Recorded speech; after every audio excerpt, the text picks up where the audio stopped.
महापुरुषଙ୍କ चरित्र आदर्श और कार्यावली समाज को सर्वदा प्रेरणा दे चली अतिरिक्त जिलापाल प्रशासन शरद चंद्र बेहेरा। शनिवार पुरी जिला प्रताप रामचंद्रपुर स्थित गोपीनाथ उच्च माध्यमिक विद्यापीठ में ब्लॉक प्रशासन पक्षर उत्कल स्वाभिमान मंच सहयोग राज्य 6 जन महापुरुष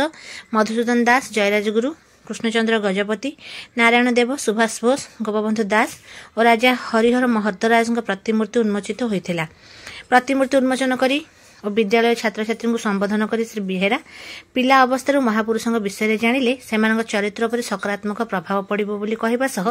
स्वाभिमान मंच विभिन्न शिक्षानुष्ठान में महापुरुषों प्रतिमूर्ति स्थापन व्यवस्था को प्रशंसा करथिले। मंचर सभापति राधाकांत दास पौरोहित्य आयोजित यह कार्यक्रम में स्थानीय गोष्ठी उन्नयन अधिकारी संबित शतपथी, सूचना और लोकसंपर्क उपनिर्देशक संतोष कुमार सेठी, जिला परिषद सदस्य मोनिका मिश्र, मंचर संपादक डॉक्टर प्रभाकर त्रिपाठी, युग्म संपादक वासुदेव साहू, भगवान दास, मनोरंजन मिश्र, सुजाता मिश्र, छात्र छात्री और स्थानीय जनसाधारण जोगदे बरपुत्र मान स्मृतिचारण करथिले।